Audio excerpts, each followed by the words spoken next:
Hello friends, welcome to the market cycle update video of this week. दोस्तों, market में correction चल रही है। लोगों के दिमाग में सवाल आ रहा होगा कि क्या ये करेक्शन खत्म हो गई? ये और कितने दिन चल सकती है? अगर ये खत्म हो गई तो क्या अब हम वापस से बुल मार्केट में आ गए हैं? क्या हमें बाइंग करनी चाहिए? क्या हमें होल्ड करना चाहिए? क्या हमें सेल करना चाहिए? ये बेसिक क्वेश्चन दोस्तों आपके दिमाग में भी आ रहे होंगे। तो चलिए शुरू करते हैं इस हफ्ते का अपडेट और जानने की कोशिश करते हैं कि अब हमें यहां से अपनी अप्रोच कैसे रखनी है। दोस्तों, डिस्ट्रीब्यूशन का व्यू जो है हमारा अभी भी इंटैक्ट है। इसका मतलब मार्केट डिस्ट्रीब्यूशन फेज में है और बड़ा पैसा जो है, स्मार्ट लोग जो है यहाँ पर सेलिंग कर रहे हैं अभी भी। एफ तो माल बेच ही रहे हैं, आप देख रहे होंगे रोज फिगर आती है यहाँ पर कि आज इतने का बेच दिया, आज इतने का बेच दिया। तो वो लोग तो अपना माल बेच बेच के जा रहे हैं इंडिया से। लिक्विडिटी फ्लो की हमने यहाँ पर बात करी है दोस्तों। डॉलर स्ट्रांग हो रहा है, रुपी वीक हो रहा है, इंडियन रुपी वीक हो रहा है। तो कहीं ना कहीं स्मार्ट पैसा जो है, बड़ा पैसा इंडिया से बाहर निकल रहा है। तो हमें अब क्या करना चाहिए दोस्तों? पहली चीज कि हमें यहाँ पर कैपिटल प्रोटेक्शन पे ध्यान देना है, ना कि ग्रोथ पे। तो यानी जो पिछले बुल मार्केट में हमने जो अभी चल रहा था, ये इसमें जो पैसा कमाया है दोस्तों, उसको बचाने के ऊपर हमारा फोकस होना चाहिए यहाँ पर कि हम कैसे उसको बचाएं। जो भी हमने किया, मेहनत करी, एनालिसिस किया, होल्ड किया, तो दोस्तों अब उस पैसे को बचाने का टाइम है। उस पर फोकस करिए कि हमें पैसा बचाना है। बनाने का टाइम फिर आएगा दोबारा। तो एक तो ये बात होगी दोस्तों। दूसरी बात, यहां पर पीछे से जो भी घोड़े भाग रहे थे, उन घोड़ों से हमें उतरना होगा दोस्तों।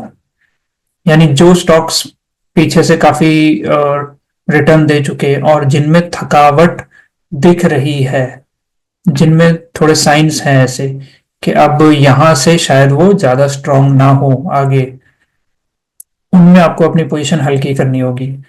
यानी घोड़े बदलने का टाइम है। और अब यहां से जो चलेंगे, बेसिकली आप ये समझिए डिस्ट्रीब्यूशन फेज चल रहा है, लोग सब कुछ बेच रहे हैं यहाँ पर। तो यहां पर जो सेक्टर या जो स्टॉक स्ट्रेंथ दिखाएगा, वही होगा आगे आने वाले टाइम का हीरो। तो कहीं ना कहीं हमें भी उस पर बेट करनी है दोस्तों। पीछे से हम काफी बात करते आ रहे हैं कि आईटी और फार्मा ऐसा लग रहा है कि मोमेंटम में है और परफॉर्मेंस दिखा रहा है। इसमें इन दोनों सेक्टर्स में काफी स्टॉक्स हैं जो चल रहे हैं, बढ़िया चल रहे हैं। उनमें कहीं ना कहीं आप बेट कर सकते हैं। अच्छा, इसके पीछे की एक और थ्योरी है दोस्तों जिसके ऊपर हमें थोड़ा सा ध्यान देने की जरूरत है। जैसे कि अब हम समझ रहे हैं कि डॉलर स्ट्रांग हो रहा है, यानी इंडिया के लिए जो भी एक्सपोर्ट्स होते हैं यहां से, उनको फायदा होगा। जो भी एक्सपोर्टिंग कंपनीज होंगी इंडिया से, जो माल एक्सपोर्ट करती हैं या अपनी सर्विसेज एक्सपोर्ट करती हैं, उनको फायदा होना चाहिए क्योंकि वो उनकी अर्निंग डॉलर्स में होगी और डॉलर के रेट बढ़ रहे हैं। तो आईटी और फार्मा उसी कैटेगरी में आते हैं दोस्तों, दोनों के दोनों। डॉलर स्ट्रांग होगा तो इन दोनों को फायदा होगा। तो इनको हम अपने रडार पे रख सकते हैं और कहीं ना कहीं अगर पोजीशन बनानी हो पोर्टफोलियो में थोड़ी बहुत, तो इनके ऊपर हम फोकस कर सकते हैं। एक और बात है दोस्तों, अगर आपको डॉलर के स्ट्रांग होने से फायदा उठाना है, तो इंडिया के तो बाहर लगाना होगा कहीं ना कहीं। इंडिया इंडिया का रुपये जो है वो वीक हो रहा है, डॉलर स्ट्रांग हो रहा है। तो डॉलर मतलब यूएस की करेंसी। कोशिश कर सकते हैं दोस्तों हम यहाँ पर यूएस के मार्केट को देखने की, यानी वहां के स्टॉक्स या वहां के म्यूचुअल फंड्स अगर आपको कुछ पसंद आते हो तो आप उनको देख सकते हो। मेरे ख्याल से वहां पे शायद परफॉर्मेंस आए आपकी, जैसे कि नैस्डैक 100 हो गया, S&P 500 हो गया। तो इनमें इनमें स्टॉक्स तो मिल ही जाएंगे आपको बहुत सारे इन्वेस्ट करने के लिए। लेकिन दोस्तों हमारे इंडिया के पर्सपेक्टिव से अगर हम देखें तो बहुत महंगे होते हैं। एक ही स्टॉक होगा, कोई 18,000 का, 20,000 का, कोई 25,000 का, 30,000, 40,000 का। तो एक आध दो स्टॉक तो हम ले सकते हैं, लेकिन स्केलिंग वाला जो हमारा कॉन्सेप्ट है, पिरामिडिंग का वाला, जो हमें पीरियोडिकली पोजीशन को बढ़ाना होता है, उसमें थोड़ी सी दिक्कत आती है कहीं ना कहीं। और फिर एक बात का और ध्यान रखना है दोस्तों आपको, अगर आप यूएस मार्केट में लगाते हैं तो टैक्सेशन का आपको थोड़ा ध्यान रखना पड़ता है। यहाँ पर इंडियन गवर्नमेंट जो है उतना फेवर नहीं करती है। इंडियन गवर्नमेंट चाहती है कि आप इंडिया में पैसा लगाओ, ना कि यूएस में। तो वो टैक्सेशन थोड़ा बहुत वहां पे इफेक्ट रहता है, उसका ध्यान रखिए दोस्तों। वरना अगर आप ये सारी चीजें मैनेज कर सकते हैं तो मुझे लगता है एक अपॉर्चुनिटी है कि हम यूएस मार्केट में इन्वेस्ट करके पैसा थोड़ा बहुत बना सकते हैं। और जब लगेगा कि वहां पे वीक हो रहा है, वहां का साइकिल कंप्लीट हो रहा है, तो वहां से निकाल करके वापस इंडिया में हम आ सकते हैं। दोस्तों यहाँ पर हम कोई रिकमेंडेशन नहीं दे रहे हैं, यहाँ पर हम एक सिर्फ एनालाइज कर रहे हैं एक डॉलर के व्यू के साथ, कि अगर डॉलर स्ट्रांग हो रहा है तो हमें डॉलर डिनोमिनेटेड एसेट्स में अपॉर्चुनिटी दिख सकती है, यहाँ पर हम देख सकते हैं। बाकी इन्वेस्ट नहीं करना या नहीं करना दोस्तों, आप अपने फाइनेंशियल एडवाइजर से एडवाइस लीजिए। यहाँ पर हमने सिर्फ इतनी बात करी है कि डॉलर अगर स्ट्रांग हो रहा है तो हम कहीं ना कहीं यूएस मार्केट में इन्वेस्ट कर सकते हैं। मैं भी पर्सनली देख रहा हूँ दोस्तों, अभी ऐसा कुछ खास इन्वेस्टमेंट नहीं है मेरा वहां पे, बस देख ही रहा हूँ अभी। क्योंकि अब डिस्ट्रीब्यूशन फेज जैसे इंडिया में चल रहा है, तो यहाँ पर तो परफॉर्मेंस अभी जल्दी से आने नहीं वाली है। यहाँ पे अभी तो सफाई होगी, फ्रॉथ जितना भी था वो निकलेगा मार्केट से, जहर जो भी भर गया था यहाँ पे उसको कहीं ना कहीं पहले निकलना होगा, सफाई होगी और फिर ग्रोथ होगी। आप एग्जाम्पल से समझिए दोस्तों, अगर कोई पेशेंट आया हॉस्पिटल में जिसको गोली लगी है, तो ऐसे ही उसके ऊपर पट्टी करने लग जाएंगे क्या डॉक्टर्स? पहले उस गोली को निकालना जरूरी है, उसके ऊपर पट्टी करने से ठीक नहीं होगा उसका। तो पहले गोली निकाली जाएगी, फिर उस पर टांके लगाए जाएंगे, फिर उसका रिकवरी प्रोसेस स्टार्ट होगा। और रिकवरी दोस्तों जल्दी नहीं होती है, जो गहरे घाव होते हैं उसकी रिकवरी होने में थोड़ा टाइम लगता है। टाइम बहुत जरूरी है दोस्तों रिकवरी के लिए। तो वैसा ही यहाँ पर भी होगा, अगर डिस्ट्रीब्यूशन फेज चल रहा है, ऊपर से टांका लगेगा, फ्रॉथ निकलेगा, जब जहर निकल जाएगा उसके बाद टांके लग जाएंगे और फिर रिकवरी स्टार्ट होगी। बेसिकली डिस्ट्रीब्यूशन के बाद डिक्लाइन होगा और डिक्लाइन के बाद रिकवरी होगी यहाँ पर, यानी एक्यूमुलेशन फेज जब आएगा तब होगी रिकवरी फेज। और उस फेज में कहीं ना कहीं हमें वापस मार्केट में एंटर करना है। लेकिन अभी अभी तो डिस्ट्रीब्यूशन फेज ही चल रहा है, जब तक डिस्ट्रीब्यूशन खत्म होगा नहीं, जब तक डिक्लाइन नहीं खत्म होगा, तब तक हमें दोस्तों अपने पोर्टफोलियो को ज्यादा हैवी करने की जरूरत नहीं है। यहाँ पर हम यहाँ पर लाइट रह सकते हैं। फोकस करिए कि हमें यहाँ पर अपने पोर्टफोलियो को हल्का करना है, और जो पीछे से जो भाग रहे थे घोड़े, उनमें अपॉर्चुनिटी ढूंढनी है सेल करने की। अगर उनमें कोई सेल सिग्नल आता है तो हमें उनको बेचना होगा, और अगर सेल सिग्नल नहीं आता है तो हमें होल्ड करना होगा। तो दोस्तों ये पीरियड होता है अंडर परफॉर्मेंस का, इसे थोड़ा सा नेविगेट करना होगा हमें, पुराने घोड़ों से निकल के नए घोड़ों में आना होगा। लेकिन ब्रॉडली आप अपनी एक्सपेक्टेशंस को सेट रखिए एकदम। एक्सपेक्टेशन यहां पर हाई ग्रोथ की मत रखिए। अब जब तक ये फेज पूरा कंप्लीट नहीं होगा, ये साइकिल का फेज है, जब तक ये फेज कंप्लीट नहीं होगा यहाँ पर एक्सपेक्टेशन हमें नहीं रखनी है रिटर्न की, कि हमारा पोर्टफोलियो 20%, 40%, 50% बढ़ जाए। वो दोस्तों बुल मार्केट में होता है।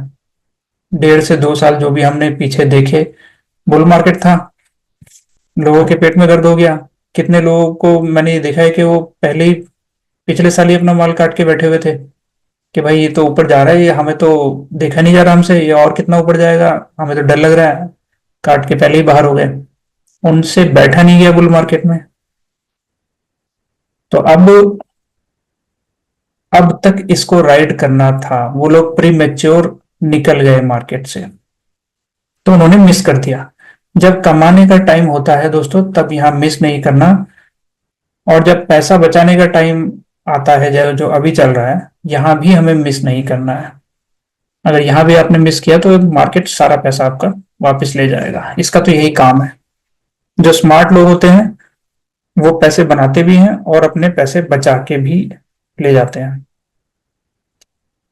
तो दोस्तों, डिस्ट्रीब्यूशन फेज इंटैक्ट है। स्ट्रॉन्ग सेक्टर्स यहाँ पर सिर्फ दो ही नजर आ रहे हैं, आईटी और फार्मा। इसमें आप अपॉर्चुनिटीज देख सकते हैं। डॉलर स्ट्रांग है, रुपी वीक है, इसकी वजह से हमें ऐसा लग रहा है कि लिक्विडिटी इंडिया से बाहर निकल रही है। बड़ी लिक्विडिटी की बात हो रही है दोस्तों, छोटी मोटी लिक्विडिटी नहीं, बड़ी, सबका कंबाइंड पैसा।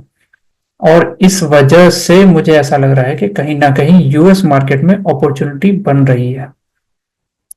लेकिन कितने दिन की होगी ये अपॉर्चुनिटी?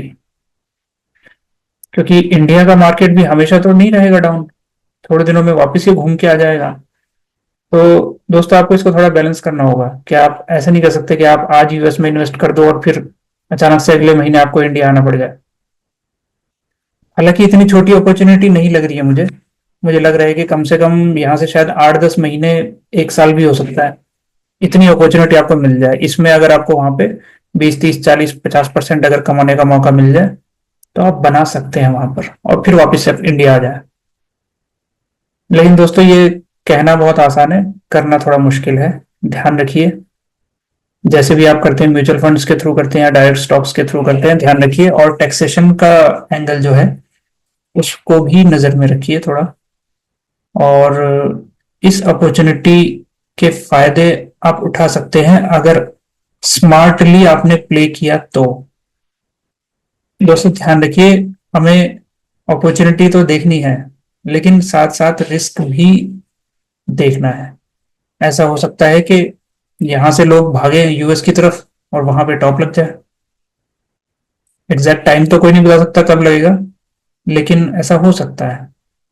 तो अगर आपको लगता है कि आप साइकिल एनालिसिस इतना परफेक्टली कर सकते हैं कि मैं आज यहां से वहां जाऊं यूएस में, और जैसे ही वहां पे मुझे साइंस दिखेंगे या साइकिल का टॉप का एरिया मुझे दिखे तो मैं वहां से निकल के इंडिया में आ जाऊं, अगर आप ये कर सकते हैं तो आप ट्राई करिए इसको। अगर आप ये नहीं कर सकते हैं तो दोस्तों, बेस्ट रहेगा आपके लिए कि आप इंडियन मार्केट में ही रहें।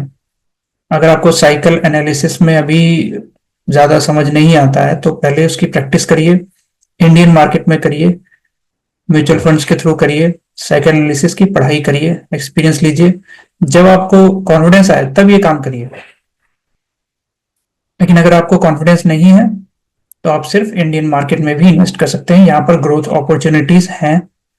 और ये बुल मार्केट खत्म नहीं हुआ है, ये सिर्फ एक टेम्पररी पॉज है। यहाँ पर अगर ये करेक्शन कंप्लीट होती है थोड़े दिनों में, उसके बाद फिर एक बुल मार्केट आएगा यहाँ पर, और हमें उसके लिए तैयार रहना है। दोस्तों, बुल मार्केट तो आएगा, अपने टाइम पे आएगा, लेकिन हम कितने तैयार हैं उसके लिए? वो तो आएगा भी टाइम पे और चले भी जाएगा टाइम पे, लेकिन अगर हमने कुछ नहीं कमाया तो फिर क्या फायदा?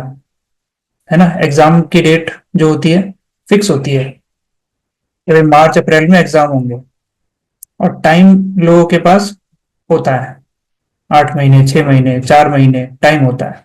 सबके पास बराबर टाइम होता है। जो उसको अच्छे से यूटिलाइज कर लेता है, जो पढ़ाई कर लेता है, तैयारी कर लेता है, वो उसके लिए एग्जाम इजी हो जाता है।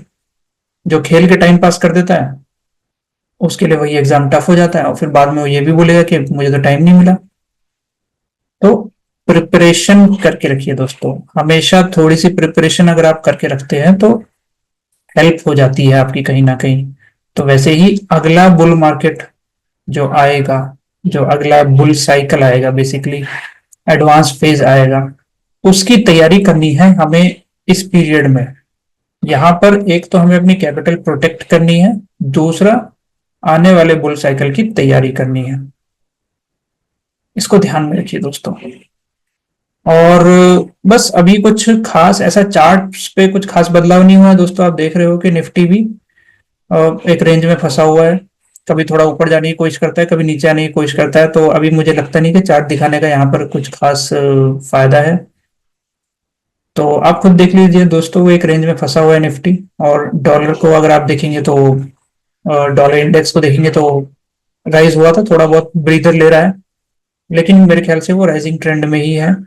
और यूएसडी आईएनआर का भी चार्ट आप देख लीजिए जाके, वो भी राइजिंग ट्रेंड में है।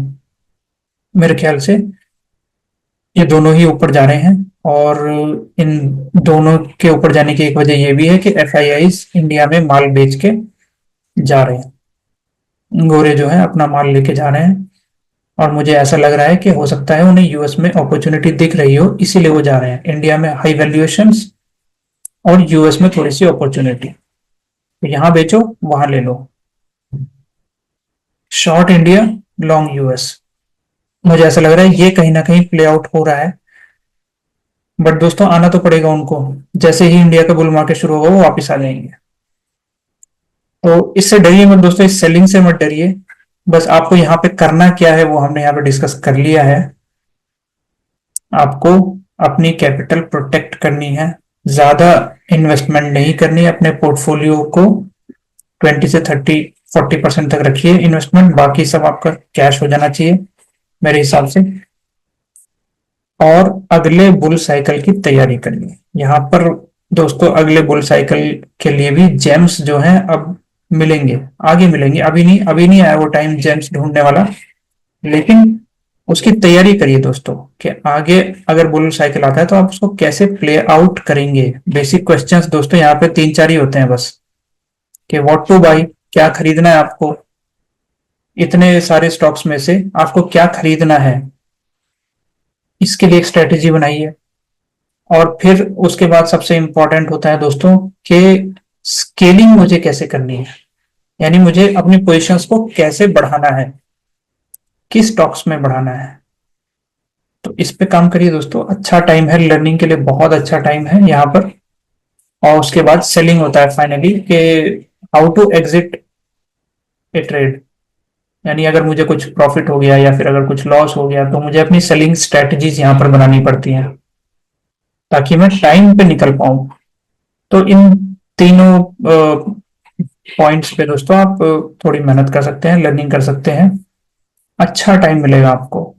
लेकिन बस यहाँ पे करना ये नहीं है कि आपको ग्रोथ के पीछे भागना है, नहीं। पैसा कमाने के पीछे अब मत भागिए। यहाँ पर अगर आप करेंगे बिना लर्निंग के, अगर आपने ये कोशिश करी तो बहुत मुश्किल होने वाला है दोस्तों। अगर आपने थोड़ी बहुत लर्निंग कर रखी है, एक्सपीरियंस है आपको, तो आप कमा सकते हो थोड़ा बहुत। लेकिन अब ये ब्रॉड बुल मार्केट नहीं रहा, यहाँ पर बुल मार्केट काफी नैरो हो गया है। नंबर ऑफ स्टॉक्स जो चल रहे हैं वो काफी कम है यहाँ पर, तो आपके लिए थोड़ी दिक्कत हो सकती है। बिना लर्निंग के लिए तो दोस्तों आप कर ही नहीं पाओगे, बिना लर्निंग के तो। लर्निंग पे फोकस करिए और कैपिटल प्रोटेक्शन पे ध्यान दीजिए दोस्तों, अगले बुल साइकिल की तैयारी कीजिए। तो दोस्तों मेरे ख्याल से इस हफ्ते के लिए इतना अपडेट काफी है। ध्यान रखिए दोस्तों, और आपके कुछ कमेंट्स, सजेशंस और फीडबैक अगर हों तो आप कमेंट बॉक्स में ऐड करिए। किसी एसेट के बारे में आपको ज्यादा जानना हो, गोल्ड सिल्वर कमोडिटीज या किसी और के बारे में भी अगर कुछ आपको व्यू चाहिए हो दोस्तों, तो आप कमेंट बॉक्स में ऐड करिए। हम कोशिश करेंगे जितना मेरा नॉलेज है उसके हिसाब से यहाँ पर मैं आपकी हेल्प कर सकूं। तो इस हफ्ते के लिए दोस्तों इतना ही, मिलते हैं अगले हफ्ते। थैंक यू वेरी मच, जय हिंद।